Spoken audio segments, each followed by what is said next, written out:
Good morning, students. Today we have to talk about class 5 students.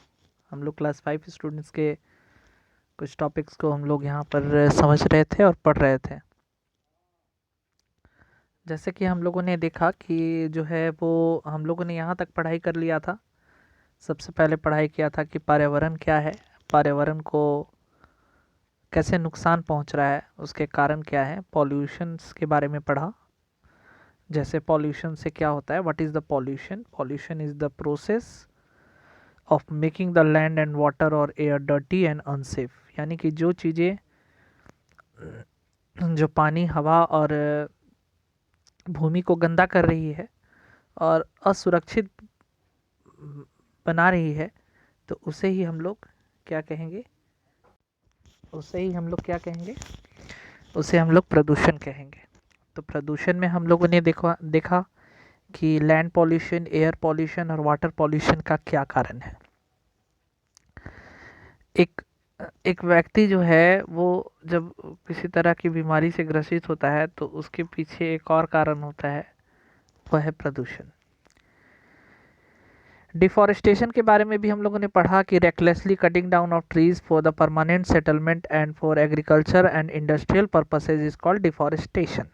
हम लोगों ने इसमें पढ़ा कि डिफॉरेस्टेशन मतलब होता है पेड़ों को काटना। अगर हम लोग परमानेंट सेटलमेंट चाहते हैं, यानी अपना घर को बनाना है या बिल्डिंग्स बनाना है या एग्रीकल्चर पर्पस के लिए, खेती करने के लिए, हम लोग जंगलों को या पेड़ों को काट के उस लैंड को क्लियर कराते हैं। या इंडस्ट्री को बैठाना है, अगर मशीन को बैठाना है, वहाँ पे इंडस्ट्रियलाइजेशन खोलना है, तो इन सारे चीज़ों के लिए जो है हम लोग आज डिफॉरेस्टेशन कर रहे हैं। तो डिफॉरेस्टेशन से क्या हो रहा है? डिफॉरेस्टेशन से जो है वो एग्रीकल्चर तो बहुत अच्छा हो रहा है, लेकिन इससे पॉल्यूशन जो है वो हमारे इन्वायरमेंट में जो बैलेंस हो रहा है कार्बन डाइऑक्साइड और ऑक्सीजन गैस का, वो पूरी तरह से एक्सप्लॉइट हो रहा है। कहता है कि ग्लोबल वार्मिंग का खतरा कैसे बढ़ जाता है। ग्लोबल वार्मिंग का खतरा भी यही सब कारणों से बढ़ता है, जिस तरह से air pollution, water pollution, land pollution हो रहा है, जिस प्रकार हम लोग ट्री को डिफॉरेस्टेट कर रहे हैं। तो इन सब कारणों से ग्लोबल वार्मिंग का खतरा बढ़ता है, जिससे कि पॉल्यूशन लगातार इंक्रीज़ कर रहा है। और इंक्रीज़ करने से जो है वो एटमॉस्फेयर में कार्बन डाइऑक्साइड गैस की मात्रा भी इंक्रीज़ कर रही है। और इस इंक्रीजमेंट से क्या हो रहा है कि हमारे पृथ्वी का जो टेम्परेचर है, हमारे पृथ्वी के जो सरफेस का जो टेम्परेचर है, वो भी इंक्रीज़ कर रहा है। और जिससे ये जो शार्प इंक्रीज़ हो रहा है, जिससे ग्लोबल वार्मिंग का खतरा बढ़ रहा है। इसका रिजल्ट जो है बहुत बुरा, इसका परिणाम बहुत बुरा होता है बच्चों, और बुरा हो रहा है। आज आप देख रहे हो जितने भी आइस के पोलर रीजन्स एरिया है वो सब पिघल रहे हैं। ये जो आप दृश्य दिख रहा है, ये सब कारण ग्लोबल वार्मिंग का है। आज हमारे पृथ्वी पे जो एयर पॉल्यूशन बढ़ रहा है, उससे क्या हो रहा है कि जो ओजोन लेयर है,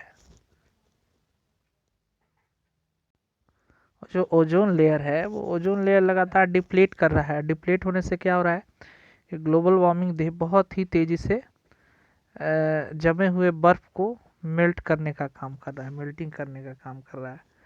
ठीक है। और जिससे कि जो है वो जंगली जीवों का, वाइल्ड लाइफ जो है वो बहुत तेज़ी से डिस्ट्रॉयड हो रहा है। पेंगुइन्स हो गए, पोलर बियर हो गए, सील्स हो गए, वो ये सब जो जानवर हैं वो आज मर रहे हैं। ये सब रिजल्ट है, क्योंकि जिस प्रकार से जलवायु परिवर्तन हो रहा है, क्लाइमेट चेंज हो रहा है। तो क्लाइमेट चेंज से क्या हो रहा है? जलवायु परिवर्तन हो रहा है, तो बहुत सारे जगहों पर जो है अनयूजुअली तरीके से ठंड पड़ रही है, कहीं पर अनयूजुअली तरीके से हॉट समर हो रही है। मतलब कि जहाँ पर अत्यधिक ठंड पड़ना है वहाँ पर ज़्यादा ठंड नहीं पड़ रहा है, जहाँ पर अत्यधिक गर्मी पड़ रहा है वहाँ पर अधिक अधिक गर्मी नहीं पड़ रही। मतलब कि अपने एक लिमिटेशन से जब कोई चीज़ ज़्यादा जाने लगता है तो वहाँ पर बीमारियों फैलने का खतरा होती है। Sudden violent storm and flooding due to clouds burst and had also become common। यानी कि ग्लोबल वार्मिंग से और भी रिजल्ट है, जैसे बादलों का फट जाना, या बाढ़ आ जाना, ये सब कारण जो है वो धीरे धीरे फैलते जा रहे हैं। तो आज हम लोग सबसे पहले ये देखेंगे कि कैसे आखिर में क्या कारण किया जाए कि जिससे कि हम लोग ग्लोबल वार्मिंग को बचा सके। तो भाई ये सब जो कारण है, ये ग्लेशियर जो पिघल रहा है या जो सी लेवल है वो ग्लेशियर के कारण राइज कर रहा है, तो जो हमारे पृथ्वी का जो वार्मिंग कंडीशन, जो टेम्परेचर है, वो कार्बन डाइऑक्साइड गैस के बढ़ने से बढ़ रहा है, और जिससे कि ये सब नुकसान पहुंच रहे हैं। और लगातार अगर ये देखा जाए बच्चों, तो ये अगर बढ़ता चला जाएगा तो हमारे पृथ्वी एक्सप्लॉइट हो जाएगा। Controlling global warming, global warming को कैसे कंट्रोल किया जाएगा। हम लोग सबसे पहले देखेंगे वी शुड वॉक और cycle as a far as possible. हम लोग क्या करनी चाहिए, हम लोग जो है साइकिल से या पैदल ज़्यादातर हम लोगों को चलना चाहिए, ज़्यादातर व्हीकल्स का उपयोग नहीं करना चाहिए। ठीक है, we should try to use vehicles which run on sources of energy that are non polluting like solar power and biofuels. कहता है कि हम लोगों को वैसे व्हीकल्स का ज़्यादा ज़रूरी है जो ज़्यादा उसमें जो है वो बायोलॉजिकल फ्यूल्स लगे या सोलर पावर से चले, सूर्य की रोशनी से चले। दूसरी चीज़, डिफॉरेस्टेशन पे पूरी तरह से कंट्रोल करना पड़ेगा, क्योंकि अगर डिफॉरेस्टेशन पे कंट्रोल अगर नहीं करते हैं बच्चों, तो डिफॉरेस्टेशन अगर होता चला गया तो भाई कार्बन डाइऑक्साइड की मात्रा तो नेचुरली बढ़ेगी। क्योंकि कहा डिफॉरेस्टेशन के पॉइंट्स में लिखा हुआ है कि अगर ट्री को नेचुरली कट कर दिया जाए तो ट्री क्या काम करता है, ट्री जो है वो मिट्टी को बाइंड करने का काम करता है। ठीक है, और दूसरी तरफ जो है वो ट्री क्या करता है, देखो ट्री जो है वो बैलेंस करता है। क्या बैलेंस करता है अगर देखा जाए तो, देखो यहाँ पे ट्री जो है वो बैलेंस करने का काम करता है। किसको बैलेंस करने का काम, यहाँ देखो ट्री जो है कार्बन डाइऑक्साइड गैस को लेता है और हमें ऑक्सीजन गैस देता है। तो अगर इसी से क्या होता है, इसी से बैलेंस होता है। क्या समझे, बैलेंस मतलब कि हमारे पर्यावरण में बैलेंस बना हुआ होता है। तो बैलेंस नहीं बना हुआ रहेगा तो कैसे होगा, प्रॉब्लम होगा ना। चलिए आगे चलते हैं कि अब हम लोगों को जो भी वेस्ट निकलता है इसको डिस्पोज करना, कैसे डिस्पोज किया जाए, और वेस्ट को बर्न करने पर उससे निकलने वाला जो पॉल्यूशन है वो हमारे एटमॉस्फेयर को गंदा करेगा। तो सबसे पहले तो ये देखना है कि हमारे घरों से जो है, ठीक है, इस तरह के जो, देखिए कहता है कि इस तरह से जो है at home take the responsibility for separating waste into biodegradable and non biodegradable. कहता है कि घर में हम लोग जो है वो एक रिस्पॉन्सिबिलिटी लेते हैं कि हमारे घरों से निकलने वाला जो बायोडिग्रेडेबल वेस्ट है या नॉन बायोडिग्रेडेबल वेस्ट है। बायोडिग्रेडेबल वेस्ट क्या होता है, biodegradable waste are the waste which are generally generally going to and which are not generally decomposed in the soil। यानी कि वैसे वेस्टेज जो मिट्टी के साथ आसानी से डिकम्पोज यानी गल जाते हैं, सड़ के आराम से मिट्टी के साथ मिल जाते हैं, जैसे वेजिटेबल पिल्स यानी कि सब्जियों का छिलका। दूसरी चीज़ जो है वो और भी कुछ चीज़ें, कागज़, पेपर, ये सब चीज़ें बायोडिग्रेडेबल वेस्ट है। दूसरा है non biodegradable waste. Non biodegradable waste are the waste which are generally जो है वो नॉन बायोडिग्रेडेबल वेस्ट एक ऐसा वेस्ट होता है जनरली जो है वो हवा में मिलने के बाद पॉल्यूशंस फैलाता तो है ही, उसे जलाने पर वो जलता नहीं है और मिट्टी के साथ आना आसानी से डिकम्पोज यानी सड़ के घुलता नहीं है ना। यानी कि जनरली नॉट क्विकली डिकम्पोज, जल्दी से गलता नहीं है। ठीक है, आगे नेक्स्ट कहता है बच्चों कि ये तो चैप्टर 14 हो गया। आगे एक और दो टॉपिक है उसको हम लोग डिस्कस करेंगे। वो है कि हम लोगों को कंजर्विंग इन्वायरमेंट्स में क्या क्या चीज़ें ध्यान में रखनी है। कि पर्यावरण को बचा रहे हैं तो क्या क्या चीज़ें ध्यान में रखने की आवश्यकता पड़ती है। टू रिड्यूस द वेस्ट, अगर हम लोग अपने घर से निकलने वाला जो वेस्ट है, जो अपशिष्ट पदार्थ है, उसको हम लोग फिर से कैसे प्रैक्टिस में लाएं, उसको फिर से कैसे हम लोग यूज़ करें, तो उसके 4 आर हैं, 4 आर्स। ठीक है, तो 4 आर्स में पहला आर है रिफ्यूज़। क्लियर? पहला आर क्या है? रिफ्यूज़ है। दूसरा आर क्या है? रिड्यूस है। तीसरा आर क्या है? रीयूज़ है। और चौथा आर क्या है? रिसाइकल है। There are 4 R's. ओके, पहला आर है रिफ्यूज़, दूसरा आर है रिड्यूस, तीसरा आर है रीयूज़ और चौथा आर है रिसाइकल। ये चारों आर्स जो है वो हम लोग जनरली प्रैक्टिस में लाते हैं। तो सबसे पहले हम लोग ये चारों आर्स के बारे में बारी बारी से पढ़ेंगे। पहले है रिफ्यूज़। रिफ्यूज़ मतलब से नो, यानी हमें नहीं कहना। इसका मतलब ये कि अगर हम लोग प्लास्टिक का कोई भी पदार्थ, प्लास्टिक से बना हुआ कोई भी ऑब्जेक्ट को ना कहे, मतलब नहीं ले, उसके जगह पर ज़्यादा हो तो कपड़े का या जूट का यानी रस्सी का, इन सारी चीज़ों का जो है बैग ज़्यादातर आप उसको मार्केट से ले। आज मार्केट में भी जो है वो प्लास्टिक के जो पॉलीथीन मिलते हैं जिसमें हम लोग सामान को कैरी करके लाते हैं, वो भी आज वो धीरे धीरे धीरे धीरे धीरे क्या हो रहा है, वो बंद हो रहा है। सेकेंड पॉइंट अगर कहता है तो रिड्यूस। रिफ्यूज़ तो हुआ कि भाई ना कहना, किसको ना कहना? नॉन बायोडिग्रेडेबल वेस्ट को ना कहना। जनरली प्लास्टिक बैग को, प्लास्टिक को ना कहना, उसके जगह पर जूट बैग या कपड़े का बैग का इस्तेमाल करना। नेक्स्ट कहता है reduce the use of things that are harm the environment. वैसी चीज़ों को कम कर देना जो पर्यावरण को नुकसान पहुंचाता है। जैसे avoid using disposable plates and cups, यानी कि वैसे चीज़ें जो disposable disposable plates and cups जो हम लोग यूज़ करते हैं, वो ज़्यादातर मिट्टी के साथ आसानी से गलता नहीं है। हम लोग ऐसे नैपकिन का यूज़ करें जो वॉशेबल क्लॉथ नैपकिन्स हो, पेपर नैपकिन नहीं कि उसको फेंक दिए और मिट्टी के साथ वो डिकम्पोज ही नहीं हो रहा है। डिस्पोजल डाइपर्स का भी हम लोग ज़्यादातर यूज़ करते हैं, उसको भी अगर हम लोग फेंकते हैं मिट्टी में तो आसानी से गलने का काम नहीं करता है। तो भाई हम लोगों को वैसे पदार्थों का ज़्यादा यूज़ करना है ना जो आसानी से डिकम्पोज मिट्टी के साथ हो जाए। तो आइए एचओ हॉट्स क्वेश्चन को पढ़ते हैं, हायर ऑर्डर थिंकिंग स्किल क्या कहता है, फिर यूज़ के बारे में आगे आएंगे। ठीक है, पहले यहाँ देखो। The richer countries of the world like the USA produce over 700 kg of waste per person per year.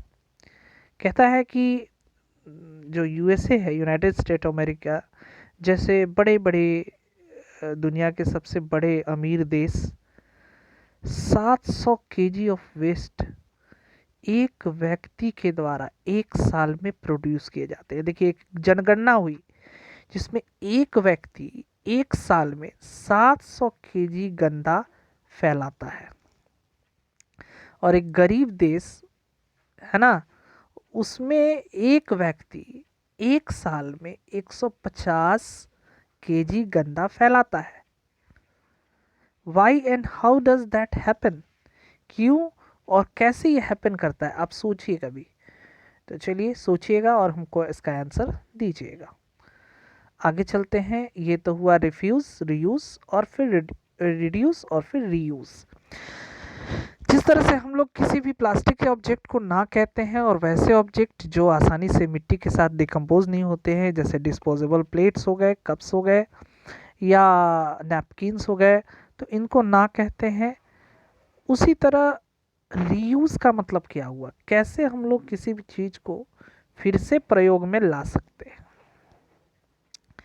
देखिए, कहता है कि reuse empty jam and pickle bottles for the other purposes like storing spices and alls. कहता है कि हम लोग जैसे अपने घर में बहुत सारे ऐसे पॉलीथीन बैग्स होते हैं, डब्बा होता है प्लास्टिक का, उसको फेंक देते हैं। नहीं बच्चों, उसको फेंकना नहीं है, उसमें स्टोरिंग जार की तरह उसका यूज़ करना है स्टोर करने के लिए। जैसे जैम, अचार के लिए उसको रख ले, अचार घर में बनता है, मसाले दाल रखने के लिए उसका इस्तेमाल कर सकते हैं। बहुत बच्चे के घर में ऐसा होता है कि बहुत सारा ऐसा प्लास्टिक का डब्बा है, उसको हम लोग फेंकने की जगह पे उसमें कुछ स्टोर कर लेते हैं, रख लेते हैं। तो ऐसा ही करना चाहिए जिससे कि वो चीज़ यूज़ हो जाता है। अगर हम उसको फेंक दें तो फेंकने के बाद वो मिट्टी के साथ गलता ही नहीं है, और जहाँ आप फेंके हैं वहाँ पर भी वो मिट्टी के साथ मिल करके उस मिट्टी को बर्बाद कर देता है, खराब कर देता है। तो इस पे ज़्यादा ध्यान देने की आवश्यकता है। Water used for washing clothes और vegetables can be use to water plants और इन टॉयलेट्स। पानी जो है वो किस लिए यूज़ किया जाता है? वॉशिंग क्लोथ्स, कपड़े को धोने के लिए, सब्जियों को धोने के लिए। Can be use to water plant और इन टॉयलेट्स, मतलब पानी जो आप धो लिए, उससे सब्जियां धो लिए, कपड़ों को धो लिए, तो वो पानी जो बच गया उस पानी को आप क्या कीजिए कि टॉयलेट में डाल दीजिए या किसी भी पौधे में डाल दीजिए, तो ज़्यादा काम दे देगा। क्योंकि आप फिर टॉयलेट्स में भी पानी का यूज़ करेंगे धोने के लिए टॉयलेट्स को, या पौधों में डालने के लिए, तो क्यों ना वही पानी को डाल दिया जाए, क्योंकि वो पानी खराब तो है नहीं, मतलब वो काम दे देगा। नेक्स्ट है give waste paper, old clothes and rack for recycling. Waste paper जो खराब पेपर होता है, या पुराने जो कपड़े होते हैं, उसको रिसाइकलिंग कैसे करें, मतलब पुनः फिर से उसका निर्माण क्यों करें, कैसे करें? देखिए, तो हमारे घर में बहुत सारे पुराने न्यूज़पेपर होते हैं जो ग्लास के टुकड़े होते हैं, जिसको फिर से मेल्ट करके फिर से उसको जो है वो रिसाइकल करके फिर से उसका पुनर्चक्रण करके और फिर से एक नए आइटम्स में बदल दिया जा सकता है। और ये हो सकता है जैसे हमारे घर में साफ सफाई होती है तो बहुत सारे कबाड़ वेस्टेज निकलते हैं, जैसे पुराना टीना हो, टायर हो, न्यूज़पेपर पुराना हो, हमारी कॉपी किताबें हों, ये सब जो है वो हमारा वेस्टेज होता है। तो हमारे घर के बाहर आते हैं कबाड़ी वाले। कबाड़ी वाला is a great friend of the environment.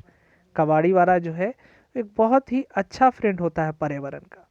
कबाड़ी वाला क्या करता है, वो सारी पुरानी किताबों को, न्यूज़पेपर को, कपड़ों को, प्लास्टिक को, ग्लास को, या कोई भी मेटल, लोहा से, अल्मुनियम का, कॉपर का, कोई भी धातु का बना हुआ ऑब्जेक्ट को वो ले जाता है। फिर उसको हम लोग वो क्या करता है कि उसके बदले हमें कुछ पैसा भी देता है। फिर वो क्या करता है, उन सारे ऑब्जेक्ट को ले जाके फैक्ट्री में दे देता है। फैक्ट्री में जाने के बाद वो वेस्ट फिर से मशीन में मिल करके फिर से एक नए ऑब्जेक्ट में बदल जाता है। तो इस तरह से हम लोग देखें कि ये जो चार चीज़ें हैं, 4 Rs। पहला तो हम लोग रिफ्यूज देखे, दूसरा रिड्यूस देखे, तीसरा रीयूज देखे, चौथा रिसाइकल देखे। तो ये चारों जो है वो आपका क्या है, बहुत इम्पॉर्टेंट चीज़ है। और ये पोस्टर जो बनाया हुआ है वो किस तरह से हम लोग पृथ्वी को बचा सके, पृथ्वी को कैसे बचाएं, उसका एक डायग्राम है। बच्चों, आप लोग भी इस ट्राई करेंगे, इसको बनाने का जो है प्रयास करेंगे, कैसे ये बचाएं हम लोग पृथ्वी को, कैसे जो है वो जोखिम से बचाएं। चलिए अब हम लोग आगे पढ़ेंगे। We can also develop some simple eco friendly habits. कुछ ऐसे इको फ्रेंडली हैबिट्स को अपनाएंगे। अगले क्लास में हम लोग कुछ इको फ्रेंडली हैबिट्स को अपनाने की बात कहेंगे, और अगली क्लास में हमारा ये चैप्टर जो है वो एंड भी हो जाएगा। तो आपको ज़्यादा समझ में आया होगा कि देखिए यहाँ पर क्या है, कुछ चीज़ें बनाई हुई, जैसे एक लड़की जो है वो छाता ली हुई है, यानी कि वो पैदल जा रही है, देखिए फ्यूल को बचा रही है। दूसरा, हम लोग पृथ्वी में जो भी चीज़ें निकलती है उसको 4 Rs से देखेंगे। उसके बाद पृथ्वी को जल को संग्रह करेंगे, पौधे को नहीं काटेंगे, है ना। इस तरह से ये सब जो एक पोस्टर है वो सेविंग एनवायरनमेंट का मोमेंटम दिखा रहा है और वो हमें एक बता रहा है। ठीक है, तो नेक्स्ट क्लास में हम लोग फिर से मिलेंगे। Thank you and have a nice day.